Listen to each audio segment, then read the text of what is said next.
This conference परे will हो now be जाना। recorded. शरीर से परे होना अर्थात साइलेंस। 1 सेकंड अशरीरी होने की ड्रिल करो। जब चाहे तब शरीर का भान छोड़कर अशरीरी बन जाओ और जब चाहो तब शरीर का आधार लेकर कर्म करो। आज ये अभ्यास करना है।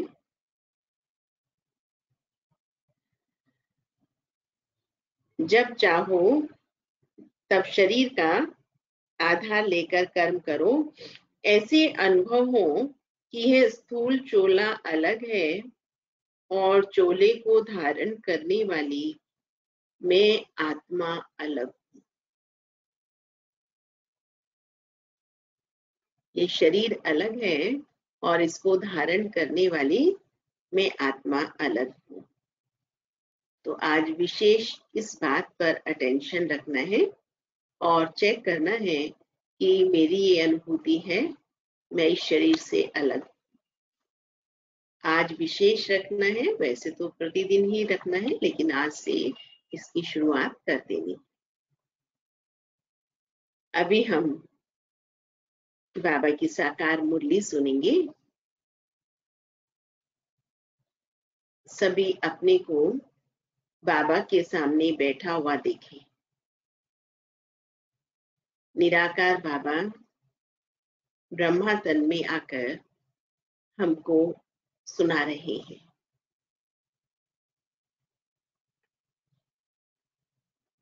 बाबा ने कहा, मीठे बच्चे, तुम बाप के पास आए हो रिफ्रेश होने। बाप और वर्षे को याद करो तो सदा रिफ्रेश रहेंगे। भले ही हम बाबा के सामने बैठ गए फिजिकली, लेकिन मन से बाबा कहते हैं बाप को याद करो और बाबा से जो हमें प्राप्ति होने जा रही है वर्षा, उसको भी याद करो। संगम युगी प्राप्तियां भी और भविष्य की भी। बाप और वर्षे को याद करो तो क्या हो जाएंगे? रिफ्रेश हो जाएंगे। प्रश्न है, समझदार बच्चों की मुख्य निशानी क्या होगी?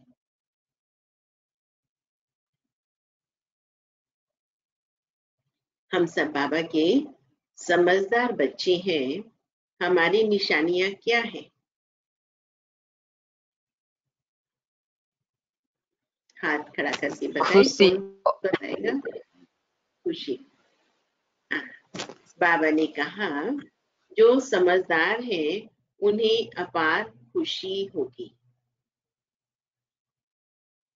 समझ का खुशी से क्या लिंक है? संगीता में समझ का खुशी से क्या कनेक्शन है? उस शरीर से परे रहेगा, अपार खुशी बाबा को याद में रहेगा तो अपार खुशी अनुभव होते रहेगी। जैसे हमें बाबा ने ज्ञान दिया, समझ दी, कोई भी जो हमें बात खुशी से दूर लेके जाती है तो वहां पर हम ज्ञान अप्लाई कर लेते हैं, समझ को काम में ले आते हैं कि ये इस आत्मा का अपना रोल है।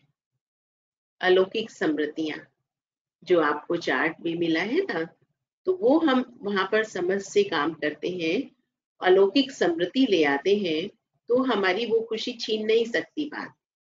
कोई भी परिस्थिति, कोई भी बात, कोई भी मनुष्य हमारी खुशी को छीन नहीं सकेगा। ये हमारे को समझ मिली है, अलौकिक समृद्धि आई है कि ये ड्रामा है, उस आत्मा का ये रोल है। तो बाबा ने कहा, जो समझदार होगा उसको अपार खुशी रहेगी। समझ का खुशी से बहुत गहरा संबंध है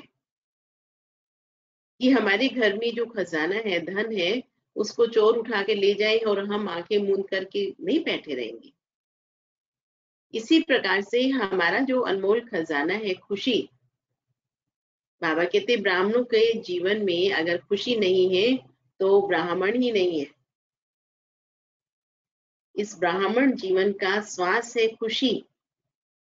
अगर वे हमारे अंदर नहीं है तो आप ब्राह्मण नहीं है, बाबा के बच्चे कहलाने के हकदार नहीं है।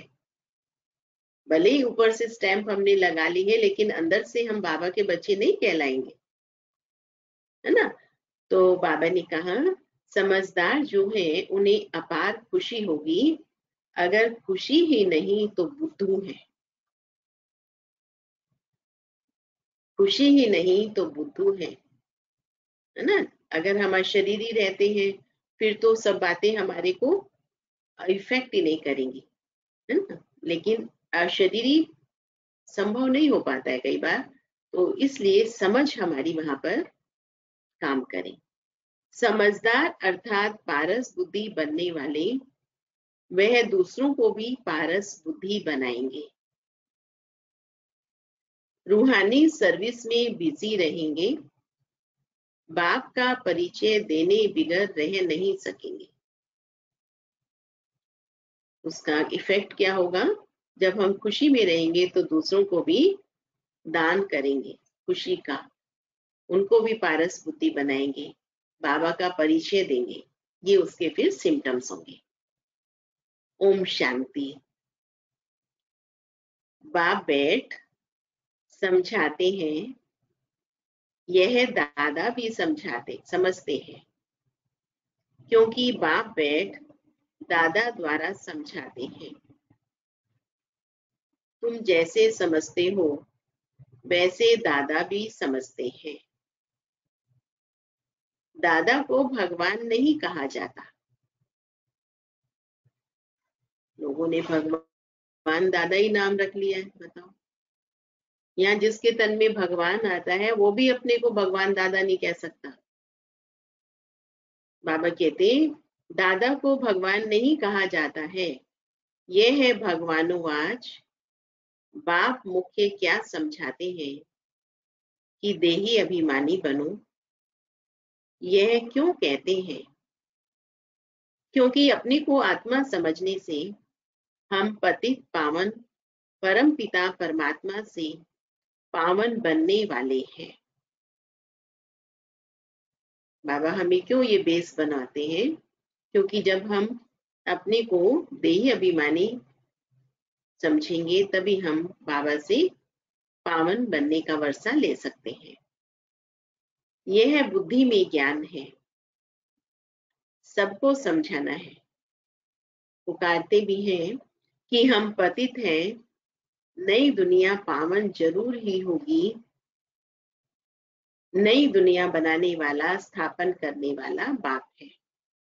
बाबा देही अभिमानी से सेवा के क्षेत्र में आ गए कि बच्चे नई दुनिया को बनाने वाला बाप है। उनको ही पतित पावन बाबा कह बुलाते हैं। क्योंकि बच्चे कई बार भूल जाते हैं ना कि बाबा स्वर्ग बनाएगा या यही स्वर्ग है, कलयुग को ही स्वर्ग समझकर बैठे हैं। बाबा कहते नहीं बच्चे, मैं ही आकर के स्वर्ग बनाता हूँ। नई दुनिया पावन जरूर ही होगी। नई दुनिया बनाने वाला और स्थापन करने वाला बाप है। उनको ही पतित पावन बाबा कह बुलाते हैं। पतित पावन साथ में उनको बाप कहते हैं। बाप को आत्मा ही बुलाती है, शरीर नहीं बुलाएगा। हमारी आत्मा का बाप पारलौकिक है, वही पतित पावन है। यह तो अच्छी रीति याद रहना चाहिए। नोट कर लो कि हमारी आत्मा का बाप पारलौकिक है और वही पतित पावन है। यह तो अच्छी रीति याद रहना चाहिए। यह नई दुनिया है या पुरानी दुनिया है, यह समझ तो सकते हैं ना। ऐसे भी बुद्धू हैं। बाबा ने देखो क्या कह दिया, ऐसे भी बुद्धू हैं जो समझते हैं हमको सुख अपार है, हम तो जैसे स्वर्ग में बैठे हैं। ये बाबा ने कोई अज्ञानियों के लिए नहीं कहा, अपने बच्चों के लिए कहा है। जो बच्चे मुरली नहीं सुनते हैं, आराम से बिस्तर में लेटे रहते हैं, सुख सुविधा के साधनों को समझते हैं, बस अब हम तो बाबा को पा लिए हैं, बस अब लेटे लेटे बैठे बैठे जो भी करें बस करते रहे बाबा को याद। लेकिन वो स्थिति नहीं बन पाती। आप कितना ही लेट करके कर लो, जब तक आप बैठ करके ऑफिशियली बाबा को याद नहीं करेंगे तब तक आपकी स्थिति नहीं बनती है। तो बाबा ने कहा ऐसे भी बुद्धू हैं जो समझते हैं हमको सुख अपार है, हम तो स्वर्ग में बैठे हैं, परंतु यह भी समझना चाहिए कि कलयुग को कभी स्वर्ग कह नहीं सकते हैं। नाम ही है कलयुग, पुरानी पतित दुनिया, अंतर है ना।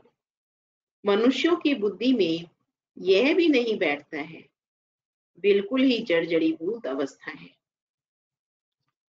बच्चे नहीं पढ़ते हैं तो कहते हैं ना कि तुम तो पत्थर बुद्धि हो। बाबा भी लिखते हैं तुम्हारे गांव निवासी तो बिल्कुल पत्थर बुद्धि है, समझते नहीं है क्योंकि तो दूसरों को समझाते नहीं है। बाबा कहते हैं समझते नहीं है क्योंकि दूसरों को समझाते नहीं है। बाबा के बच्चे ही जो ज्ञान को लेकर के दूसरों को नहीं समझाते, तो बाबा ने उनके लिए पत्थर बुद्धि कहा।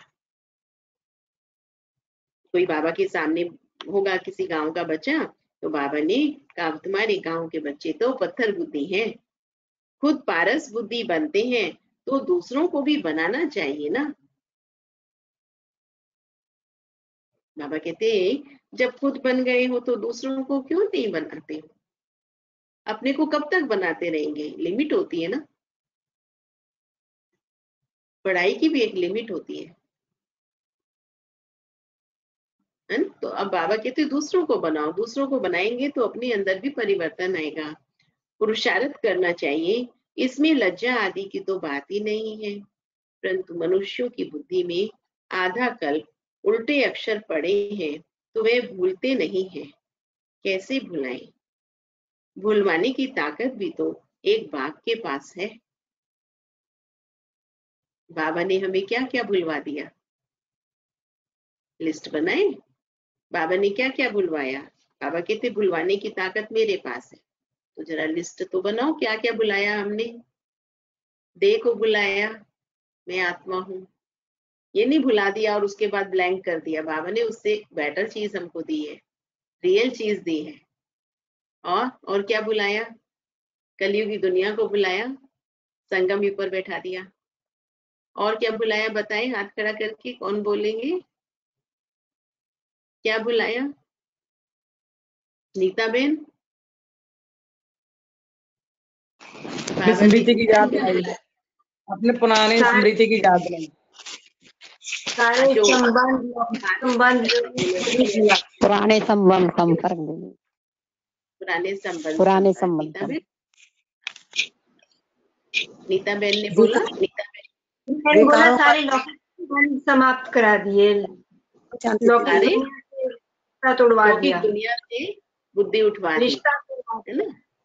हाँ नहीं, पुराने रिश्ता बना के रखना है, रिश्ता बना के रखना है, लेकिन उसके अंदर हमको जो अटैचमेंट है, लगाव है, उसको खत्म करना है ना। विकार से भी अलग, बेहद का वैराग्य, दिव्य गुण दे दिए, पुराने संस्कारों को बुलाया बाबा, पुराने संस्कारों को भुला दिया, और क्या भुला दिया? पुरानी बुद्धि को भुला दिया दीदी, पुरानी बुद्धि को बुला दिया, पुरानी बुद्धि को नहीं बना दिया, और दीदी देह का भान बोल गए। और अच्छी अच्छी बातें बताओ। और दीदी जो मन था जिस जुड़े हुए थे वो एक मन, एक करके सुमन बना के हमें वापिस कर दिया।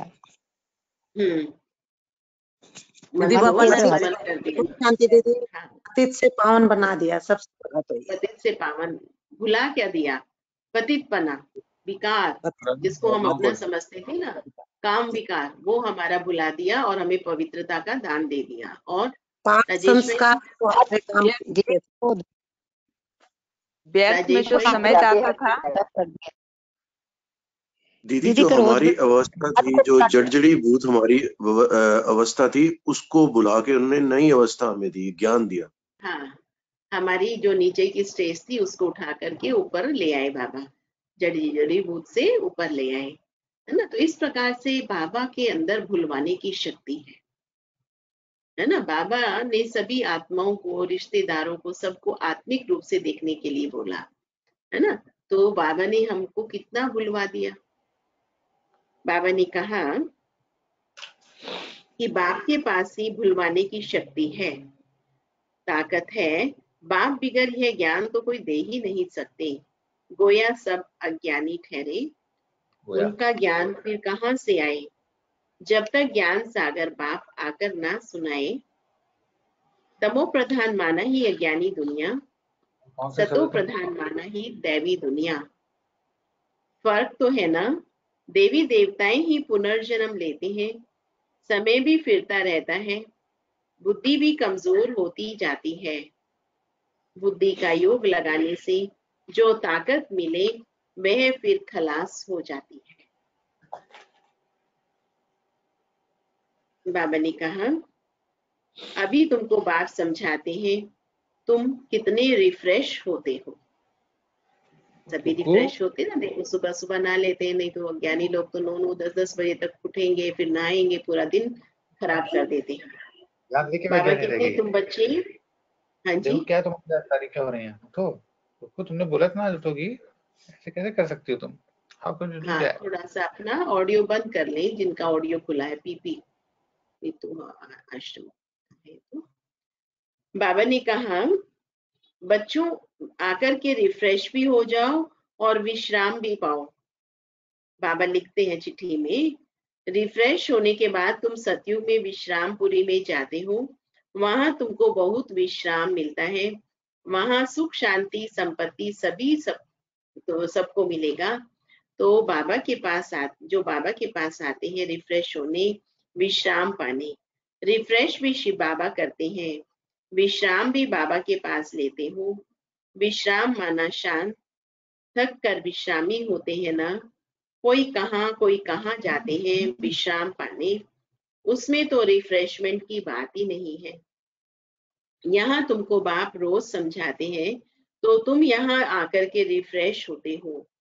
याद करने से तुम तमो प्रधान से सतो प्रधान बनते हो। सतो प्रधान बनने के लिए ही तुम यहाँ आते हो। उसके लिए क्या पुरुषार्थ है? मीठे मीठे बच्चे बाप को याद करो। बाप ने सारी शिक्षा तो दी है, बाबा ने सारा ज्ञान दे दिया है ना। पढ़ाई का कोर्स पूरा हो गया है ना। अब बाबा तो नहीं आते हैं, बाबा कहते मैंने सारी पढ़ाई पढ़ा दी है। यह सृष्टि चक्र कैसे फिरता है, तुमको विश्राम कैसे मिलता है, और कोई भी यह बातें नहीं जानते, तो उन्हों को भी समझाना चाहिए, ताकि वह भी तुम जैसा रिफ्रेश हो जाए। अपना फर्ज ही है यह सबको पैगाम देना। बाबा कहते तुम यहाँ से रिफ्रेश होके जाओ, फिर अपना फर्ज अदायगी करो, सबको पैगाम दो। लिमिटेड नहीं रहे, घर तक नहीं रहे, आउटसाइड में भी हम अपना मैसेज फैलाएं। अविनाशी रिफ्रेश होना है, अविनाशी विश्राम पाना है, सबको यह पैगाम दो। यही याद दिलाना है कि बाप को और वर्षे को याद करो। है तो बहुत सहज बात, बेहद का बाप स्वर्ग रचते हैं, स्वर्ग का ही वर्षा देते हैं। अभी तुम हो संगम युग पर, माया के श्राप और बाप के वर्षे को तुम जानते हो। बाबा हम बच्चों को वर्षा दे रहे हैं और माया ने श्रापित कर दिया। कैसे? माया ने श्रापित किया तो क्या हुआ? हम देह भान में आ गए। देह भान में आने से सब कुछ उल्टा उल्टा करने लगे, भगवान को भी भूल गए, भगवान को भी कण कण में कह दिया, अपने को भी भूल गए, अपने को पोस्ट पोजीशन का अहंकार में ले आए। तो बाबा कहते तुम बच्चे वास्तव में अभी माया से श्रापित थे। अभी बाबा आकर तुमको वर्षा दे रहा है। जब माया रावण का श्राप मिलता है तो पवित्रता भी खत्म और सुख शांति भी खत्म, और धन भी खत्म हो जाता है। कैसे धीरे धीरे खत्म होता है वह भी बाप ने समझाया है। कितने जन्म लगते हैं, दुख धाम में कोई विश्राम थोड़े ही होता है। इस दुख धाम में अगर हम अपनी शांति की स्थिति में नहीं स्थित होना जानते हैं तो हमें भी विश्राम नहीं मिलेगा। बाबा कहते हैं सुख धाम में विश्राम ही विश्राम है। मनुष्यों को भक्ति कितना थकाती है। जन्म जन्मांतर भक्ति थका देती है।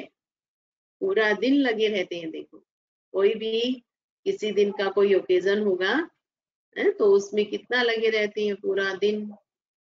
या तो चलो कोई भी बाबा का प्रोग्राम होता है उसे करेंगे, फिर उसके बाद बैठकर कमाई तो करते हैं ना, योग लगाते हैं, कमाई करते हैं। लेकिन भक्ति में तो क्या करेंगे, सारा दिन तो आयोजन करेंगे, फला चीज का करेंगे, वो चीज लानी, ये चीज लानी, ये करना, वो करना, फिर दान करेंगे, फिर क्या करेंगे, सारा दिन थक जाएंगे फिजिकल चीजों से। लेकिन बाबा कहते हैं यहाँ पर तुम बच्चों को मैं थकान से उतारता हूँ।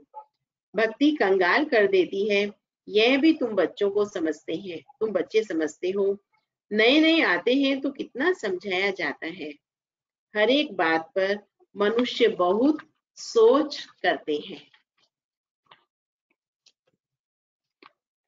समझते हैं कहाँ जादू ना हो। अरे तुम कहते हो जादूगर, तो मैं भी कहता हूँ जादूगर हूँ, परंतु जादू कोई वह नहीं जो भेड़ बकरी आदि बना देंगे। भगवान आकर जादू भी ऐसा वंडरफुल करते हैं जो हमको क्या से क्या बना देते हैं। बाबा कहते जानवर तो नहीं है ना, यह बुद्धि से समझा जाता है। जब दुनिया की बातें नहीं मतलब हम जानते हैं, संस्था के बारे में नहीं जानते हैं, दुनिया की बातें सुनते हैं तो मन में यही बात चलेगी, हो सकता है यहाँ कोई जादू है, जो जाता है वो आता ही नहीं है। हमारे मन में भी यही था, औरों की तो बात हम बाद में कहेंगे, हमारे मन में भी यही था।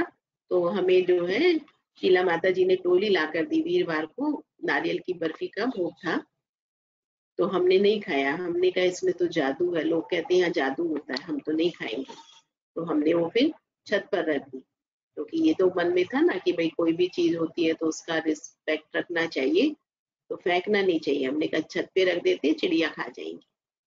तो इस प्रकार से लोगों का दोष नहीं है, हमें उन्हें समझाना है कि वास्तव में कौन सा जादू है। यह भी बुद्धि से समझा जाता है। गायन भी है सुर मंडल के साज से, क्या समझेंगे।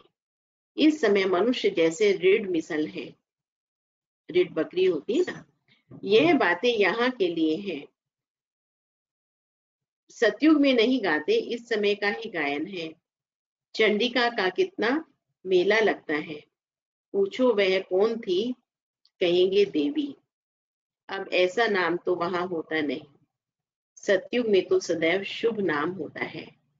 श्री रामचंद्र, श्री कृष्ण, श्री कहा जाता है श्रेष्ठ को। सतयुगी संप्रदाय को श्रेष्ठ कहा जाता है, कलयुगी विशेष संप्रदाय को श्रेष्ठ कैसे कहेंगे। श्री माना श्रेष्ठ, अभी के मनुष्य तो श्रेष्ठ है ही नहीं।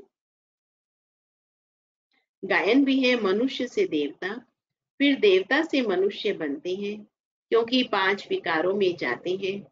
रावण राज्य में सब मनुष्य ही मनुष्य है, वहां है देवताएं, उनको डीटी वर्ल्ड और इसको ह्यूमन वर्ल्ड कहा जाता है। डीटी वर्ल्ड को क्या कहते हैं, दिन। बाबा ने कहा डीटी वर्ल्ड को दिन कहा जाता है, ह्यूमन वर्ल्ड को रात कहा जाता है। दिन सोजरे को कहा जाता है और रात अज्ञान अंधियारे को कहा जाता है। इस फर्क को तुम जानते हो, तुम समझते हो हम पहले कुछ भी नहीं जानते थे। बाबा सही कह रहे हैं ना, हम बच्चे पहले कुछ भी नहीं जानते थे, ABCD भी नहीं जानते थे। आत्मा, बाबा और क्रिएशन, क्रिएटर, इसको भी नहीं जानते थे। बाबा ने कहा अभी सब बातें बुद्धि में है। ऋषि मुनियों से पूछते हैं रचना और रचना के आदि मध्य अंत को जानते हो, तो वह भी नेति नेति कर गए। हम नहीं जानते, ऋषि मुनि भी नहीं जानते। नेति नेति, ये सृष्टि तो करोड़ों लाखों अरबों वर्ष की पता नहीं क्या क्या बोल देंगे। बस बाबा कहते कुछ भी नहीं जानते। अभी तुम समझते हो, हम भी पहले नास्तिक थे, बेहद के बाप को नहीं जानते थे। वह है असल में अविनाशी बाबा, आत्माओं का बाबा। तुम बच्चे जानते हो, हम उस बेहद के बाप के बने हैं। हम बेहद के बाप के बने हैं, जो कभी जलते नहीं हैं। यहाँ तो सब जलते हैं, रावण को भी जलाते हैं। शरीर है ना, फिर भी आत्मा को कभी कोई जला नहीं सकते। तो बच्चों को बाप यह गुप्त बातें सुनाते हैं कि बच्चे रावण के शरीर को जलाते हैं, आत्मा को तो नहीं जलाते। और तुम आत्मा के अंदर जो रावण है उसको जलाते हो। कितना डिफरेंस है। जो बाप के पास ही है यह गुप्त ज्ञान, यह आत्मा में गुप्त ज्ञान है। आत्मा भी गुप्त है। आत्मा इस मुख द्वारा बोलती है।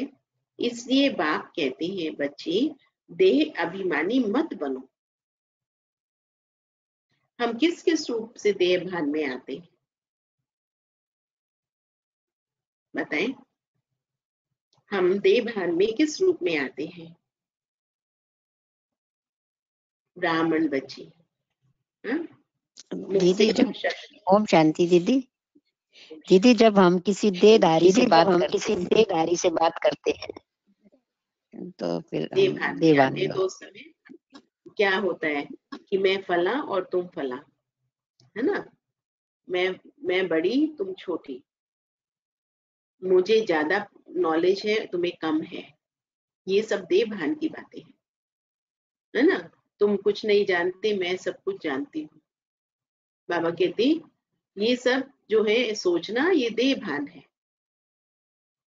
बाबा ने कहा, बच्चे देह अभिमानी मत बनो, आत्म अभिमानी बनो, नहीं तो जैसे उल्टे बन जाते हो, अपने को आत्मा भूल जाते हो। ड्रामा के राज को भी अच्छी रीति समझना है। ड्रामा में जो नूंद है वह हूबहू रिपीट होता है, यह किसको भी पता नहीं है। ड्रामा अनुसार सेकंड बाय सेकंड कैसे चलता है, यह भी नॉलेज बुद्धि में है।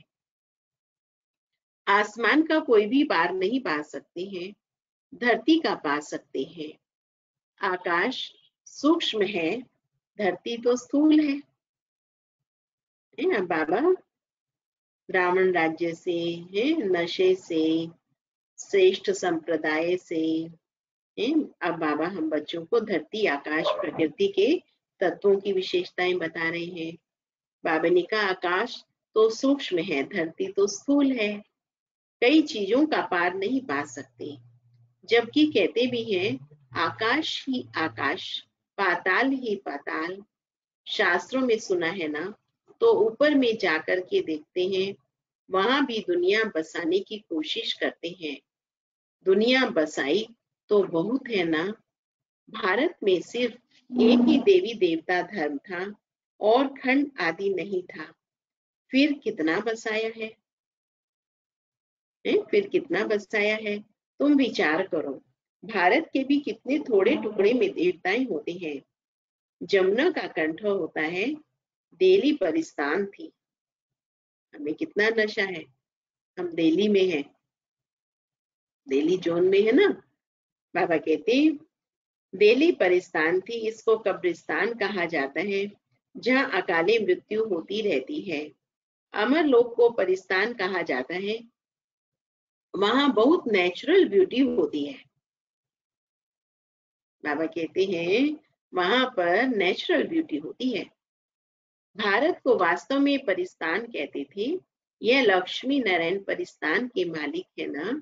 कितने शोभावान है, सतो प्रधान है, नेचुरल ब्यूटी थी। आत्मा भी चमकती रहती है। बच्चों को दिखाया था कृष्ण का जन्म कैसे होता है। सारे कमरे में ही जैसे चमत्कार हो जाता है ना। जो कृष्ण का जब जन्म होगा तो सारी जगह जो है चमत्कार हो जाएगा, रोशनी हो जाएगी। तो बाप बच्चों को बैठ समझाते हैं, अभी तुम परिस्तान में जाने के लिए पुरुषार्थ कर रहे हो, नंबरवार तो जरूर चाहिए, एक जैसे सब हो ना सके। विचार किया जाता है इतनी छोटी सी आत्मा में कितना बड़ा पार्ट है। सोचो, एक सेकंड चले जाओ अपने अंदर, सोचो मेरी छोटी सी आत्मा और पार्ट कितना बड़ा। कल का पूरा पार्ट बजा के आई 24 घंटे का, आज का पूरा बजाएगी। कशम है, किसी के साथ टक्कर लेना, किसी के साथ शांति का दान देना, क्या क्या करेगी आत्मा आज। तो बाबा कहते आत्मा में कितना बड़ा पार्ट मुदा हुआ है। शरीर से आत्मा निकल जाती है तो शरीर का क्या हाल हो जाता है। सारी दुनिया के एक्टर्स वही पार्ट बजाते हैं जो अनादि बना हुआ है।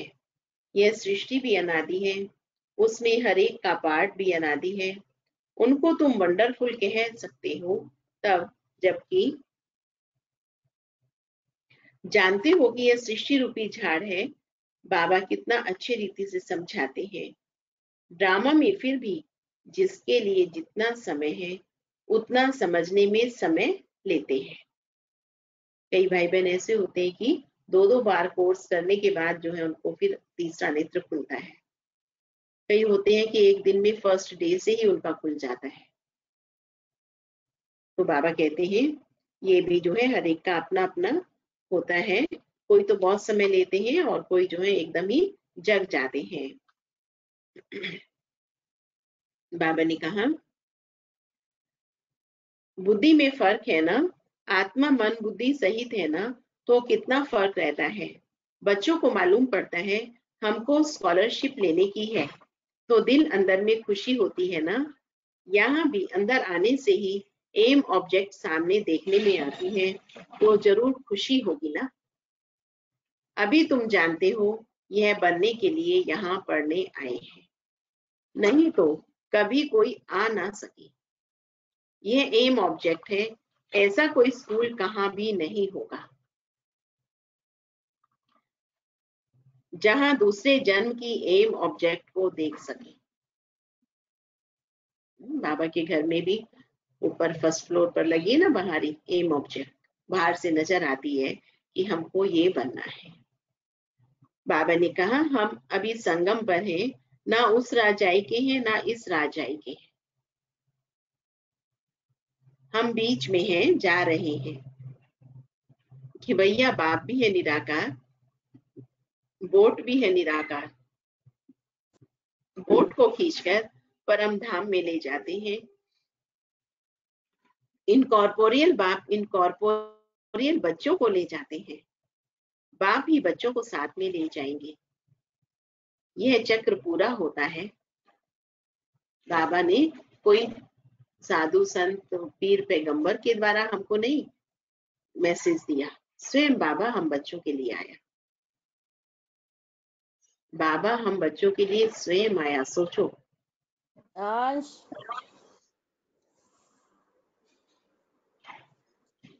हाँ, बाबा हम बच्चों के लिए स्वयं आया तो हमें कितना नशा चढ़ना चाहिए कि हम स्वयं भगवान से डायरेक्ट पढ़ रहे हैं, कोई सेकंड हैंड से नहीं पढ़ रहे हैं। यह चक्र पूरा होता है, फिर हूबहू रिपीट करना है। एक शरीर छोड़ दूसरा शरीर अब हमको लेना है। छोटा बनकर फिर बड़ा बनेंगे। छोटा शरीर होगा और फिर बड़ा बन जाएगा। जैसे आम की गुठली को जमीन में डाल देते हैं तो उनमें से फिर आम निकल आएंगे। वह है हद का झाड़ और यह है मनुष्य सृष्टि रूपी झाड़। इनको वैरायटी झाड़ कहा जाता है। सतयुग से लेकर के कलयुग तक सब पार्ट बजाते रहते हैं। अविनाशी आत्मा 84 के चक्र का पार्ट बजाती है। लक्ष्मी नारायण थे जो अब नहीं है। बाबा कहते हैं अपनी आत्मा पर नाज होना चाहिए।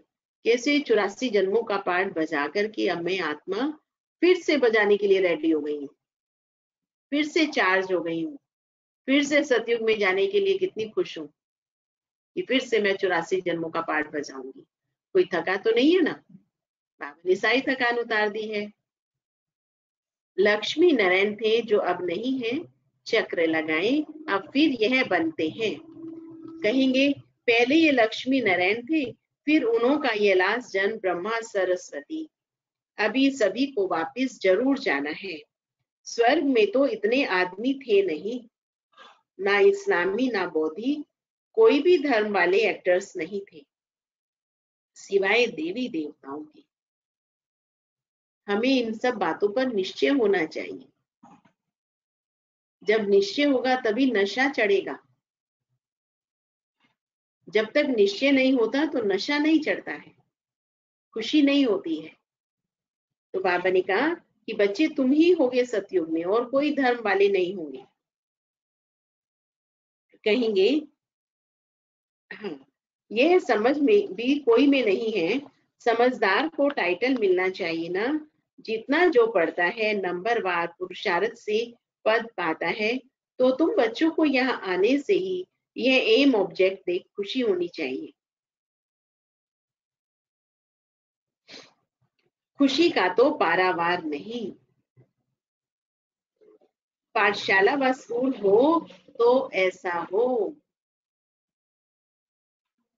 पाठशाला और स्कूल हो तो ऐसा हो। देखो आज हमारी क्लास में 69 भाई बहने क्लास में जुड़े हैं, है ना। वैसे सुबह क्लास में नहीं आ पाते 69, लेकिन आज क्लास में है तो खुशी की बात है ना। तो ज्यादा से ज्यादा भाई बहनों को ये लिंक आप भेजिए, क्योंकि लिंक नहीं है, उन्हें मालूम नहीं है कि कैसे जुड़ना होता है। सभी घर बैठे इस फैसिलिटी का फायदा उठा सकते हैं, तो सभी भेजें, कोशिश करें। यही पुरुषार्थ है, यही सेवा है। समय अनुसार बाबा कहते जैसी सेवा वैसा हमें करना चाहिए।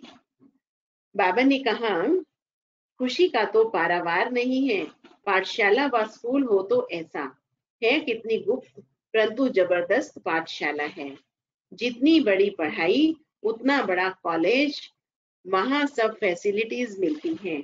आत्मा को पढ़ना है, फिर चाहे सोने के तख्त पर चाहे लकड़ी के तख्त पर चढ़े, चाहे सोने के तख्त पर चाहे लकड़ी के तख्त पर चढ़े। अब आप देखो जो साधु संत महात्मा है, वो कोई ऑनलाइन क्लासेस तो नहीं करा रहे ना, नहीं करा रहे, लेकिन हम बच्चों की ऑनलाइन क्लासेस चल रही हैं, क्योंकि हमारी पढ़ाई है। ये पढ़ाई हमको एक भी दिन मिस नहीं करनी है। बच्चों को कितनी खुशी होनी चाहिए, क्योंकि शिव भगवानुवाच है ना, पहले नंबर में है यह विश्व का प्रिंस। बच्चों को अब पता पड़ा है, कल कल बाप ही आकर अपना परिचय देते हैं। मैं इनमें प्रवेश करके तुम बच्चों को पढ़ा रहा हूं। देखो बाबा कितना डायरेक्ट हम बच्चों से बात कर रहे हैं। बच्चे, मैं इसमें प्रवेश करके तुमको पढ़ा रहा हूँ। देवताओं में ये ज्ञान थोड़े ही होगा। ज्ञान से देवता बन गए, फिर पढ़ाई की दरकार नहीं। इसमें बड़ी विशाल बुद्धि चाहिए समझने की।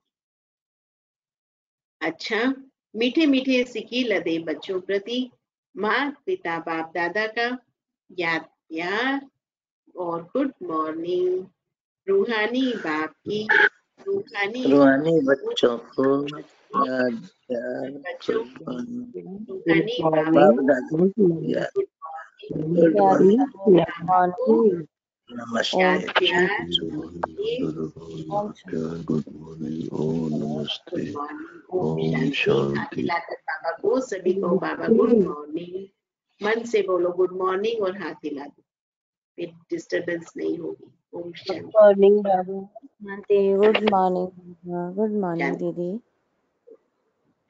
आज बाबा ने हमें क्या क्या सिखाया।